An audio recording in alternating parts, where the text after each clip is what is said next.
வணக்கம். வெற்றி படிக்கட்டு நிகழ்ச்சிக்கு உங்களை வரவேற்பது வி விஷ்ணுராஜ். முதலில் கல்வி செய்திகளை பார்க்கலாம்.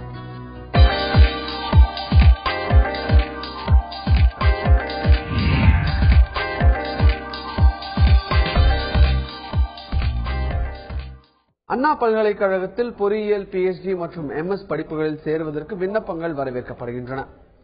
பொறியியல், சயின்ஸ் அண்ட் ஹியூமானிட்டிஸ், மேலாண்மை அறிவியல், ஆர்கிடெக்சர் அண்ட் பிளானிங் ஆகிய பிரிவுகளில் PhD மேற்கொள்ளலாம்.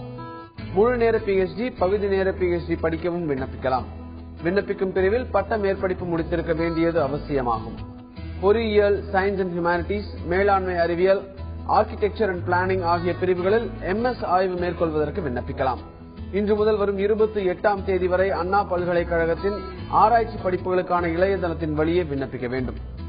அண்ணா பல்கலைக்கழகத்தின் தேர்வு குழுவின் ஆய்வுக்கு பின்னர் தகுதி வாய்ந்தவர்கள் தேர்வு செய்யப்படுவார்கள்.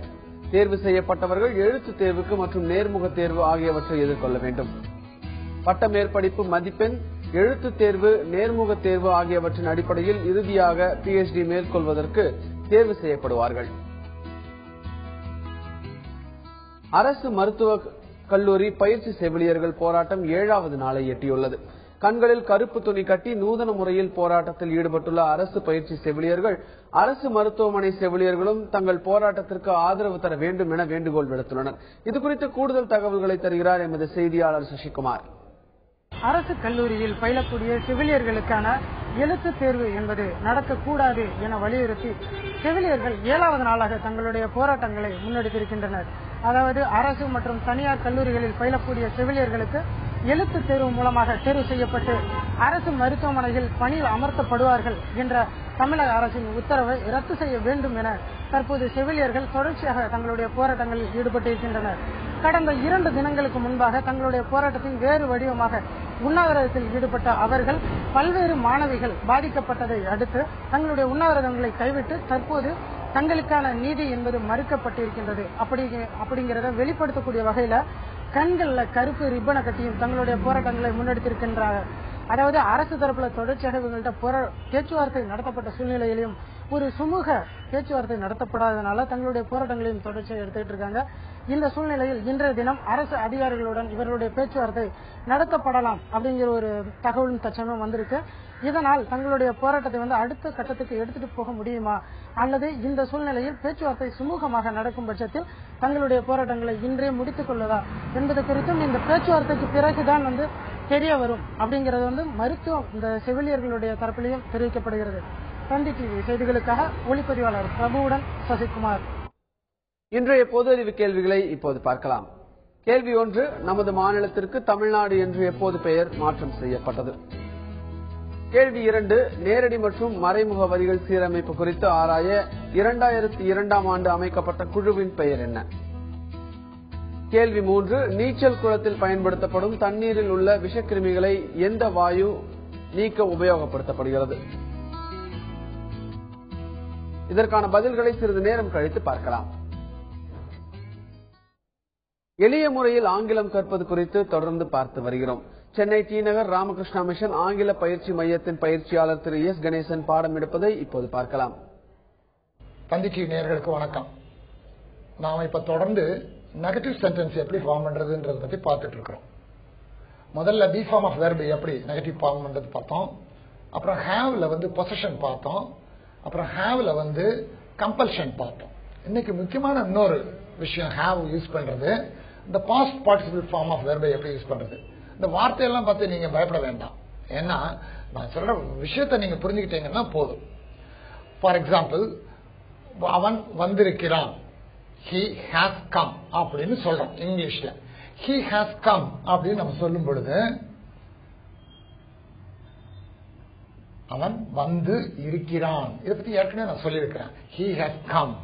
he has spoken, third person singular, அதனால have போடல, has போடுறோம். he has spoken அப்படின்னு சொல்றோம். அவன் பேசி இருக்கிறான். ஒரு டிவில படம் போடுறாங்க, நீங்க பார்த்தோம்னா ஃப்ரெண்ட்ஸ் என்ன சொல்றாங்க, இந்த படத்தை நான் ஏற்கனவே பார்த்து இருக்கிறேன். I have seen this movie earlier. I have seen, அப்ப அதுவும் பாஸ்ட் பார்ட்டிசிபிள் ஃபார்ம் தான். I have seen this movie, I have seen. So இதெல்லாம் past participle form of verb. இந்த past participle form of verb use பண்ணும் பொழுது negative எப்படி போடுறது? இந்த ஏற்கனவே நான் சொன்னேன், பொசஷனுக்கு வெர்பை உடைக்கணும். ஹேஸை வந்து டஸ் பிளஸ் ஹேவா உடைக்கணும், ஹேவை வந்து டூ பிளஸ் ஹேவா உடைக்கணும், ஹேடை வந்து டிட் பிளஸ் ஹேவா உடைக்கணும்னு சொன்னேன். இங்க இந்த மாதிரி பாஸ்ட் பார்ட்டிசிபிள் ஃபார்ம் ஆஃப் வெர்பை யூஸ் பண்ணும் பொழுது வெர்பை உடைக்க வேண்டாம். அது பக்கத்துல நாட் போட்டால் போதும். ஹேவ் பக்கத்துல, ஹேஸ் பக்கத்துல, ஹேட் பக்கத்துல நாட் போட்டால் போதும். எப்படி? he has come, he has not come. He has spoken, he has not spoken. I have not seen this movie earlier. I have seen this movie earlier. I have not seen this movie earlier. He had broken the glass. He had not broken the glass. அப்ப இந்த have, has, had போட்டு past participle form of verb use பண்ணும் பொழுது பக்கத்துல அந்த ஹேவ்க்கு பக்கத்துலயோ, ஹேஸ்க்கு பக்கத்துலயோ அல்லது ஹேடுக்கு பக்கத்துலயோ not போட்டால் போதும். நேரடியா நெகட்டிவ் சென்டென்ஸ் வந்துடும். அந்த பொசிஷன் மாதிரியோ கம்பல்ஷன் மாதிரியோ அந்த ஹேவ், ஹேஸ், ஹேட உடைக்க வேண்டியதில்லை. இது முக்கியமான ஒரு வித்தியாசம். இது பேசும் பொழுது கவனமா நீங்க ஹேவ், ஹேஸ், ஹேட் பக்கத்துல நாட் போட்டுடலாம். Past participle form of verb use பண்ணும்போது மாத்திரம். எல்லாம் படிச்சிருக்கோம் ஸ்கூல்ல, ஆனா துரதிருஷ்டவசமா படிச்சதை மறந்துட்டோம். திரும்ப நம்ம இப்ப வேலைக்கு எங்க போகும்போது கட்டாயம் கத்துக்கணும்ன்ற நிர்பந்தத்தில் இருக்கோம்.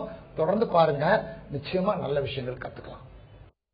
10ஆம் வகுப்பு மாணவர்களின் தேர்ச்சி விகிதத்தை அதிகரிக்க ஆசிரியர்களுக்கு வெற்றி குறிப்புகள் அடங்கிய கையேடுகள் வழங்கப்பட்டுள்ளன. பொதுத் தேர்வுகளில் தேர்ச்சி விகிதத்தை அதிகரிக்க நாகப்பட்டினம் மாவட்ட ஆசிரியர்கள் புதுமையை முறையை கையாண்டு வருகின்றனர். இந்த முறையை தமிழகம் முழுவதும் அமல்படுத்த கல்வித்துறை முடிவு செய்தது. இதையடுத்து அந்த ஆசிரியர்கள் மற்றும் மாவட்ட கல்வி அதிகாரிகளை கொண்டு வெற்றி குறிப்புகள் அடங்கிய கையேடு ஒன்றை தயாரிக்கும்படி அறிவுறுத்தப்பட்டது. இதன்படி அனைவருக்கும் இடைநிலை கல்வி திட்ட இயக்ககம் சார்பில் மொத்தம் 50,000 கையேடுகள் அச்சடிக்கப்பட்டு பள்ளிகளுக்கு வழங்கப்பட்டுள்ளன. தமிழ், ஆங்கிலம், கணிதம், அறிவியல், சமூக அறிவியல் பாடங்களில் முக்கியமான பகுதிகளிலும் அவற்றை நடத்த வேண்டிய முறைகளும் அதில் இடம்பெற்றுள்ளதாக அதிகாரிகள் தெரிவித்தனர். இந்த கையேட்டில் தேர்வுகளில் தேர்ச்சி பெறாத மாணவர்களை மேம்படுத்தி பல்வேறு குறிப்புகள் ஆசிரியர்களுக்கு வழங்கப்பட்டுள்ளன. இதன் மூலம் சிரமப்படும் மாணவர்கள் தேர்ச்சி பெறவும், சுமாராக படிக்கும் மாணவர்கள் அதிக மதிப்பெண் எடுக்க வைக்க முடியும் எனவும் அதிகாரிகள் தெரிவித்துள்ளனர். தற்போது தெளிவுபட பகுதிக்கு செல்வோம்.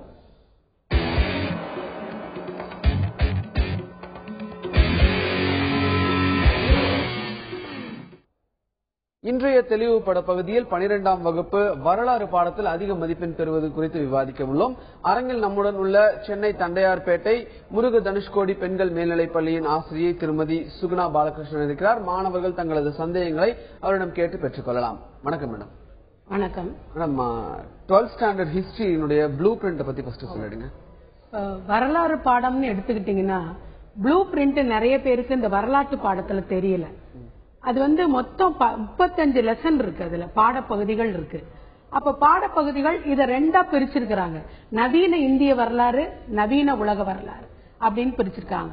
1 to 5th அலகுகள் வந்து நவீன இந்திய வரலாறு, அப்ப 6ல இருந்து 10 வரைக்கும் நவீன உலக வரலாறுன்னு பிரிச்சிருக்கிறாங்க.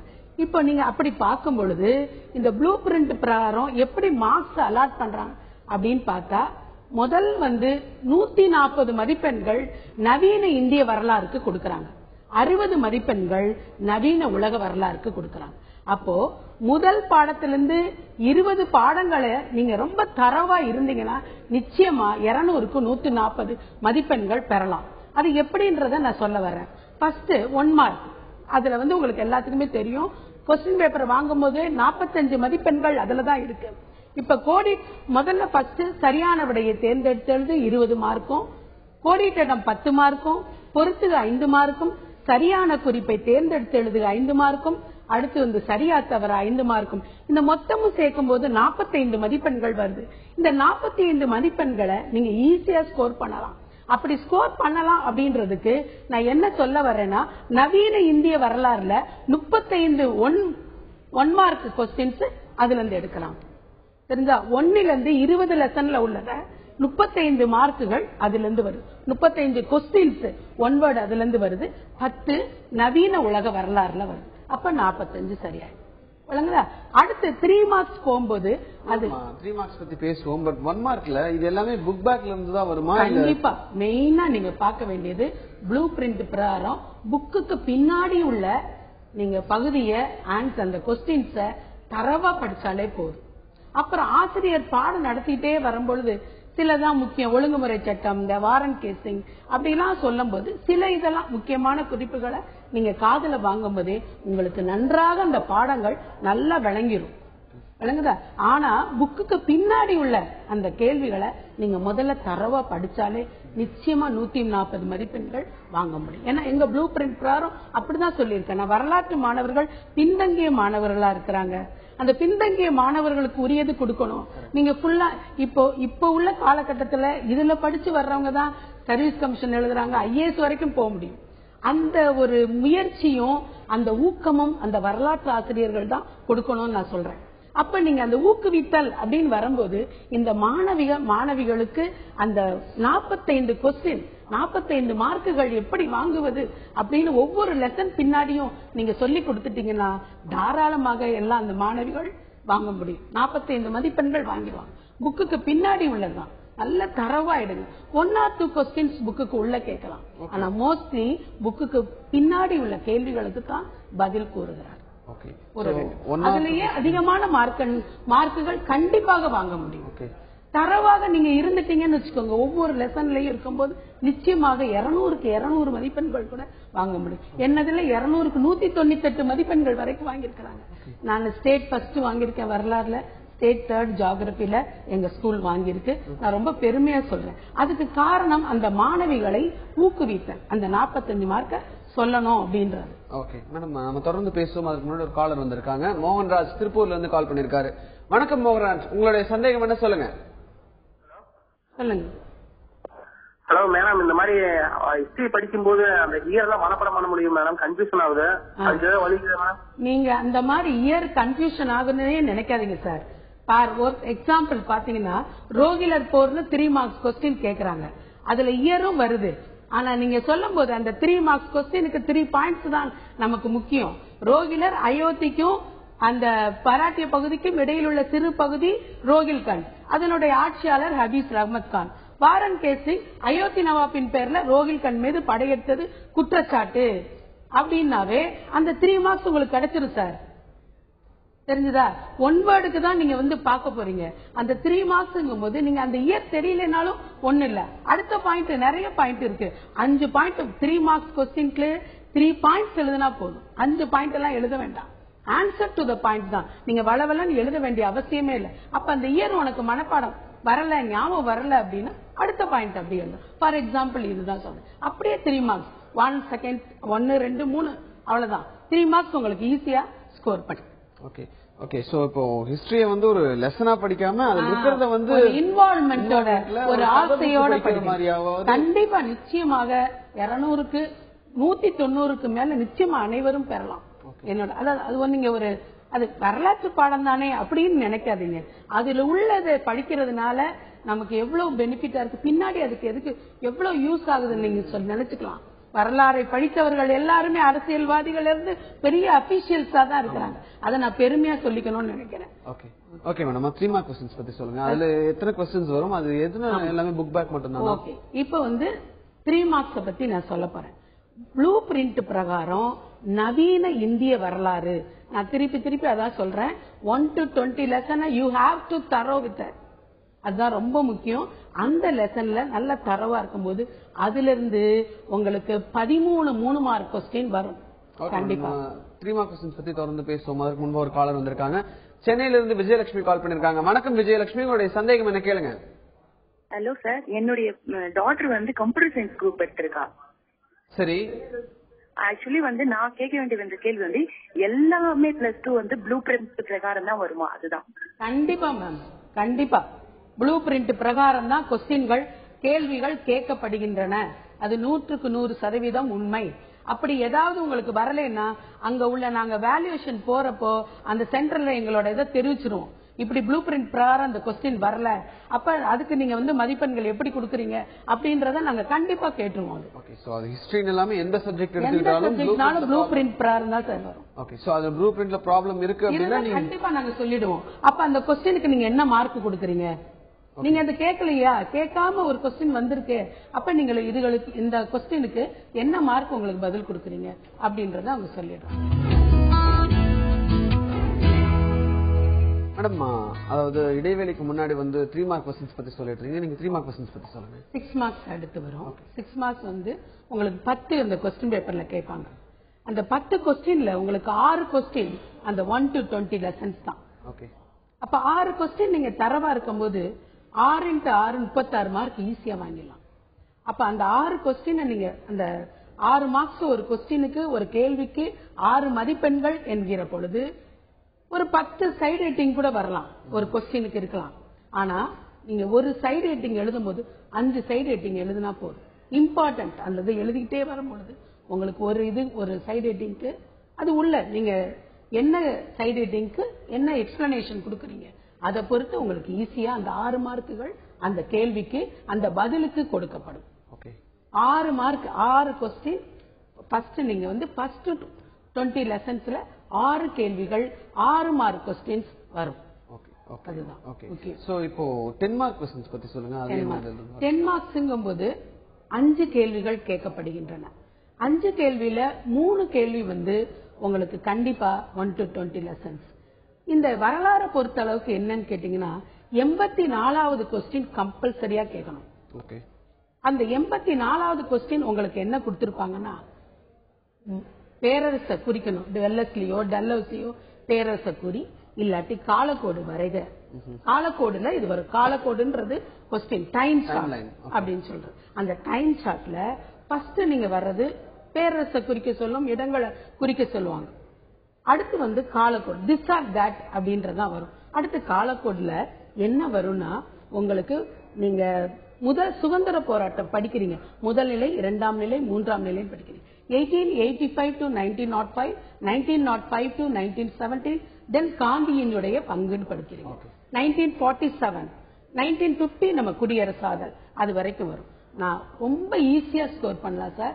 10 மார்க் அதுக்கு. அந்த காலக்கோடுக்கு 10 மார்க். ஒண்ணுமே வேணும். ஒரு அழகு 10 ஆண்டுகள். ஃபார் எக்ஸாம்பிள் நீங்க குறிக்கிறீங்கன்னு வச்சுக்கோங்க, 1920 இல்லாட்டி 1900ல இருந்து நீங்க வந்து 1950 வரைக்கும் குறி அப்படின்னு சொல்லும் போது என்ன ஆகும்? 5 நிகழ்ச்சிகள் குறிச்சா போதும். தெரிஞ்சுதா? அந்த காலக்கோட லைன் பண்ணி நீங்க போட்டு குறிப்பு போட்டணும். காலக்கோடு சொல்லி கொடுப்பாங்க டீச்சர்ஸ். அதுல பார்க்கும்போது ரொம்ப முக்கியம். அடிக்கடி அந்த கொஸ்டின் தான் வருது உங்களுக்கு. அந்த அதுல தான் நாங்க கேட்கப்படுறோம் ப்ளூ பிரிண்ட் பிரகாரம். நிறைய பேருக்கு அது தெரியாம கூட இருக்கலாம். அந்த 10 மார்க்கு அதிகமான மதிப்பெண்கள் 10 மார்க் அப்படியே ஸ்கோர் பண்ணிடலாம். 1905 வங்க பிரிவினை, 1919 ரவுலட் சட்டம் இல்லாட்டி ஜாலியன் வாலாபாக் படுகொலை, 1920 ஒத்துழையாமை இயக்கம், 1942 வெள்ளையனை வெளியேறு, 1947 இந்தியா சுதந்திரம் அடைதல், 1950 இந்தியா குடியரசு கூட இருக்கு. 5 போதும். டக்கு டக்கு டக்குன்னு 2 மார்க் 10 மார்க் ஈஸியா ஸ்கோர் பண்ணி. ஓகே. இன்னொரு காலர் வந்திருக்காங்க கோவில்பட்டியில இருந்து செல்வராஜ். வணக்கம் செல்வராஜ், உங்களுடைய கேள்வி என்ன கேளுங்க. ஹலோ சொல்லுங்க சார், நான் கோவில்பட்டில இருந்து பேசுறேன் சார். சொல்லுங்க செல்வராஜ். சார் ஒண்ணும் இல்ல, மேடம் பேசிட்டு இருந்தாங்க. அதுல வந்து இந்த ப்ளூ பிரிண்ட் சொன்னாங்களே, அது எப்படிங்க மேடம்? அதுதான் சார் நான் சொல்லிட்டு வர்றேன்.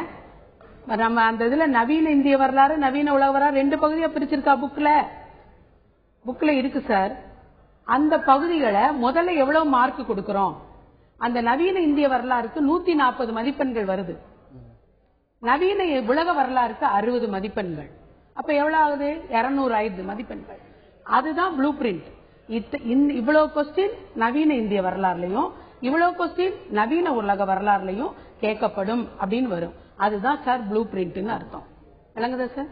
Okay sir. மேம், இப்போ அலாட்மெண்ட் ஆஃப் மார்க்ஸ், அதாவது கொஸ்டினுக்கு அவங்க அலாட் பண்ணிருக்கக்கூடிய மார்க்ஸ் பத்தி சொல்லுங்க. அதுதான் சார் வரலாறை பொறுத்தளவுக்கும் நாங்க முதலையே டிசைட் பண்ணிடுவோம்.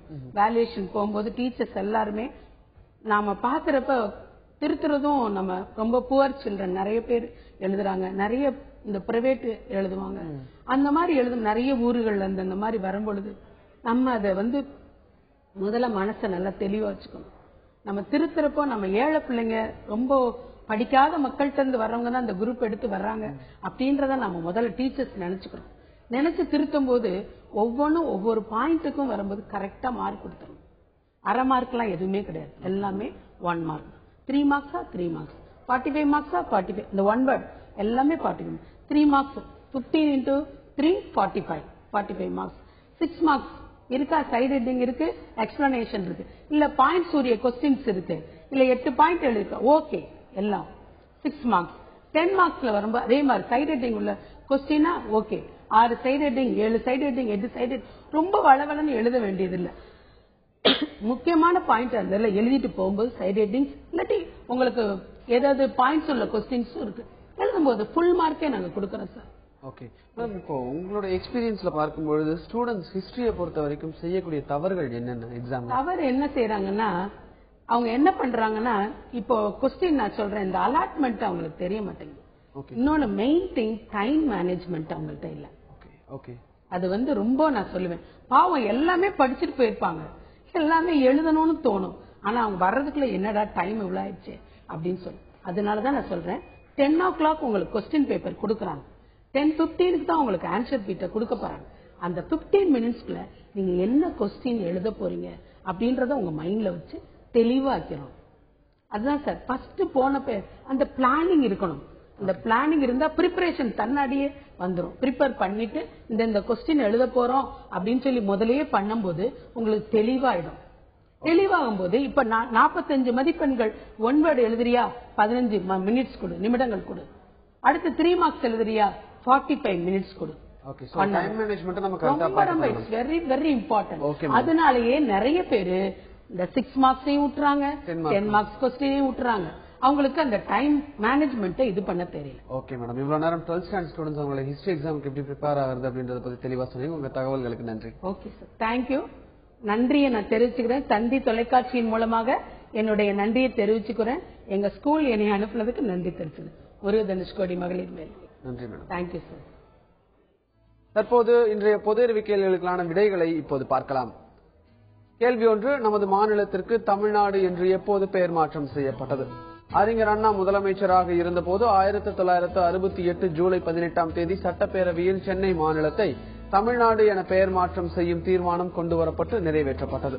1968ஆம் ஆண்டு நவம்பர் 23ஆம் தேதி தமிழ்நாடு பெயர் மாற்ற மசோதா நாடாளுமன்றத்தில் நிறைவேறியது. இதையடுத்து அதே ஆண்டு டிசம்பர் 1ஆம் தேதி தமிழ்நாடு முழுக்க பெயர் மாற்ற விழாவாக கொண்டாடப்பட்டது குறிப்பிடத்தக்கது. கேள்வி 2, நேரடி மற்றும் மறைமுக வரிகள் சீரமைப்பு குறித்து ஆராய 2002ஆம் ஆண்டு அமைக்கப்பட்ட குழுவின் பெயர் என்ன? விஜய் கேல்கர் கமிட்டி என்ற குழு அமைக்கப்பட்டது. விஜய் கேல்கர் இந்தியாவின் சிறந்த பொருளாதார வல்லுநர்களில் ஒருவராவார். கேள்வி 3, நீச்சல் குளத்தில் பயன்படுத்தப்படும் தண்ணீரில் உள்ள விஷக்கிருமிகளை நீக்க எந்த வாயு உபயோகப்படுத்தப்படுகிறது? இதற்கான பதில் குளோரின் வாயு பயன்படுத்தப்படுகிறது. இந்த வாயுவை தண்ணீரில் உபயோகிப்பதால் விஷக்கிருமிகள் அழிந்து விடுகின்றன. வெற்றி படிக்கட்டு நிகழ்ச்சி இத்துடன் நிறைவடைந்தது. இணைந்திருங்கள் தந்தி டிவியுடன்.